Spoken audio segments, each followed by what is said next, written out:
साथियों, मोदी का मिजाज भी अलग है, मेहनत भी अलग है और मिशन भी अलग है। मेरे लिए देश से बड़ा, देशवासियों से बड़ा कुछ भी नहीं है। मैं अभावों में रहा हूं, लेकिन अपने देश को अभावों में नहीं रहने दूंगा। मुफ्त राशन और मुफ्त इलाज गरीब की चिंता दूर करने का अवसर कांग्रेस के पास भी था, लेकिन नीयत और इच्छा शक्ति नहीं थी। बेईमानी और भ्रष्टाचार की नीयत अच्छे काम करने से उन्हें रोकती थी। पहले समाज के जिन वर्गों को छोटा समझा गया, उनके जीवन में बड़े परिवर्तन का प्रयास हमने किया। गरीब से गरीब को गुणवत्ता का जीवन मिले, आज देश में इसके लिए काम किया जा रहा है। कुछ दिन पहले ही पीएम विश्वकर्मा योजना शुरू हुई।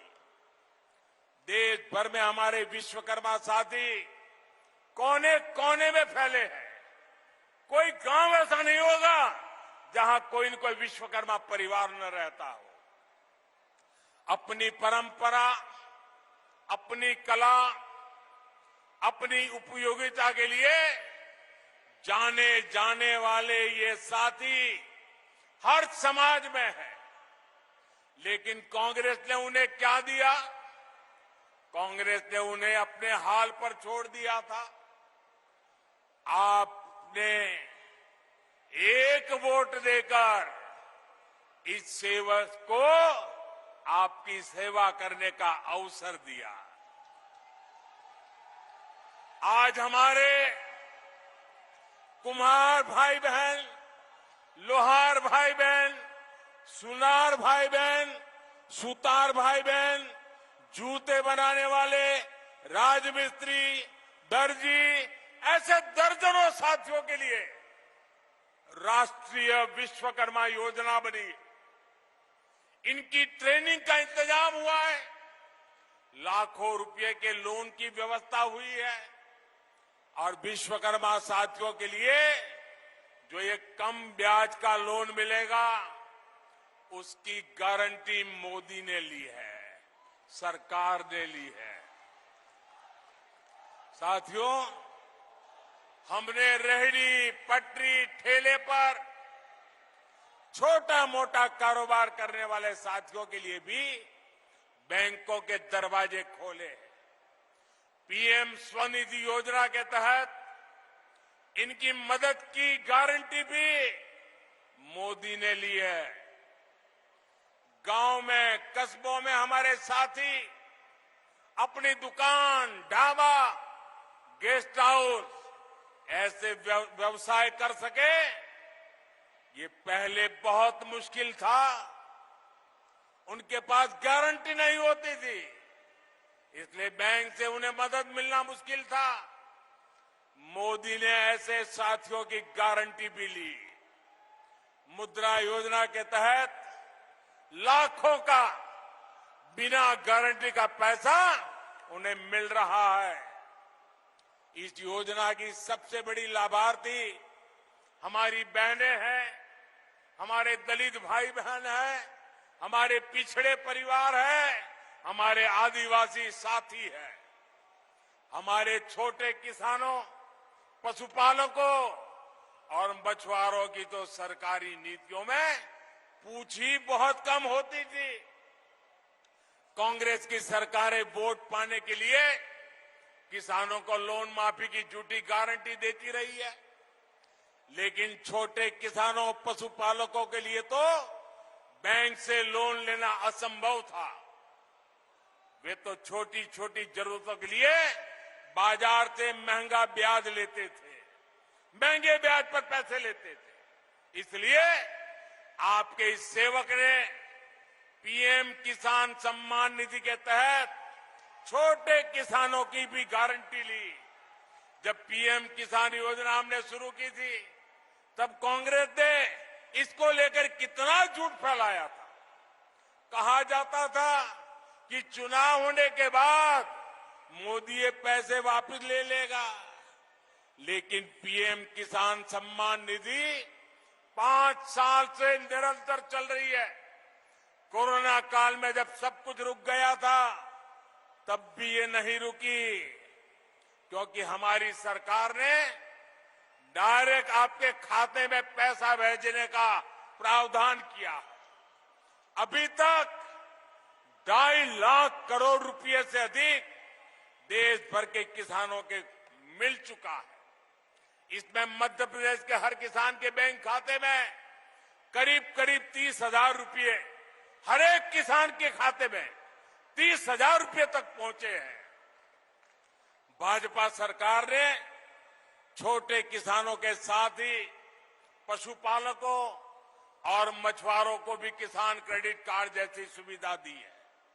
मेरे परिवारजनों, मध्य प्रदेश में हमारी धरोहर के दर्शन होते हैं।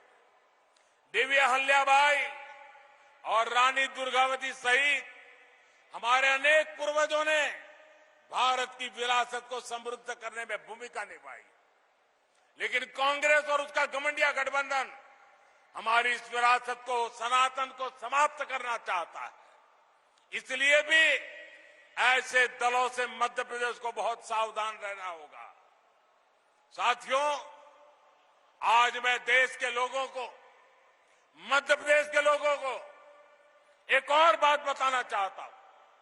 कांग्रेस ने अपनी सारी इच्छा शक्ति खो दी है। हम देखते हैं कि कुछ समय से कांग्रेस के जमीन से जुड़े नेता चुपचाप मुंह पर ताला लगाकर बैठ गए हैं। कांग्रेस पहले बर्बाद हुई, अब बैंकरप्ट हुई, और अब कांग्रेस ने अपना ठेका दूसरों को दे दिया है।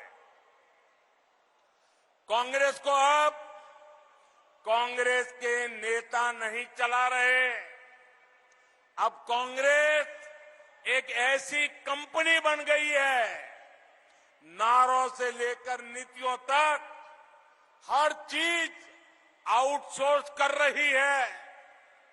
और ये ठेका किसके पास है जानते हैं?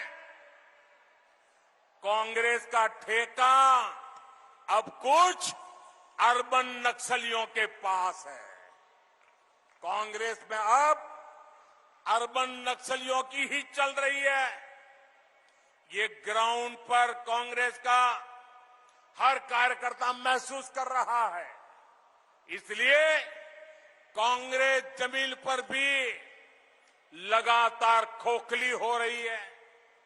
मेरे परिवारजनों, आज भारत एक बहुत ही महत्वपूर्ण कालखंड में प्रवेश कर चुका है। पूरा विश्व कह रहा है कि ये भारत का कालखंड है। हर देश भारत से मित्रता करना चाहता है। हर निवेशक भारत में अवसर देख रहा है। हमारे चंद्रयान का गौरवगान पूरा विश्व कर रहा है। कुछ दिन पहले हुए G20 सम्मेलन में भारत की भूमिका और सशक्त हुई है। ये इसलिए हो रहा है क्योंकि आपने देश में एक स्थिर और मजबूत सरकार चुनी। आपने ऐसी सरकार चुनी जो चुनौतियों को चुनौती दे सकती है। 1000 वर्ष की गुलामी के कालखंड में हमने जो आत्मविश्वास खोया, आज भारत उस आत्मविश्वास को पुनः जी रहा है। आज हम जो फैसले लेंगे वो आने वाले 1000 साल की हमारी यात्रा को तय करने वाले हैं। ये सब कुछ मध्य प्रदेश की भागीदारी के बिना संभव नहीं है। विकसित भारत के लिए मध्य प्रदेश का विकसित होना बहुत आवश्यक है। ऐसा विकसित मध्य प्रदेश जहां हर व्यक्ति, हर परिवार का जीवन वैसा ही हो जैसा विकसित देशों में हमने देखा है। हमें ऐसे मध्य प्रदेश का निर्माण करना है जो छोटी छोटी जरूरतों का मोहताज ना रहे। हमें मध्य प्रदेश को नए अवसरों की धरती बनाना है। इसके लिए ये जरूरी है कि आने वाले 5 वर्ष के लिए यहां फिर से भाजपा सरकार बने, पूर्ण बहुमत की स्थिर भाजपा सरकार बने। भाजपा के पास रोड मैप भी है और उसे जमीन पर उतारने की इच्छा शक्ति भी है। इसलिए मध्य प्रदेश के हर कार्यकर्ता की जिम्मेदारी बहुत बड़ी है। हमें विधानसभा ही नहीं बल्कि हर बूथ जीतना है, हर बूथ पर लोगों का दिल जीतना है। बूथ का हर कार्यकर्ता हमारा उम्मीदवार है, क्योंकि उसकी पहचान कमल है, उसकी शान कमल है, उसका निशान कमल है। इसलिए हर कार्यकर्ता को जी जान से जुटना है। मुझे आप सभी के सामर्थ्य पर पूरा भरोसा है। साथियों, आज मैं एक और आग्रह भी करना चाहूंगा। आने वाले 2 अक्टूबर को पूज्य बापू की जन्म जयंती है। इससे पहले 1 अक्टूबर को स्वच्छता से जुड़ा बहुत बड़ा कार्यक्रम पूरे देश में होने वाला है। मेरा मध्य प्रदेश के हर परिजन से आग्रह रहेगा कि आप सभी उत्साह और उमंग के साथ इस स्वच्छता के कार्यक्रम में जुड़िए। अब आप सभी त्योहारों की भी तैयारी कर रहे हैं। हमें वोकल फॉर लोकल याद रखना है। हमें खादी के वस्त्र खरीदने हैं। जो भी गिफ्ट हम खरीदे वो लोकल हो, जो भारत में बना हो। ये बात हमें कभी भी भूलनी नहीं है। मेरे प्यारे भाइयों बहनों, आप इतनी बड़ी तादाद में आशीर्वाद देने के लिए आए। मैं आपका हृदय से बहुत बहुत आभार व्यक्त करता हूं।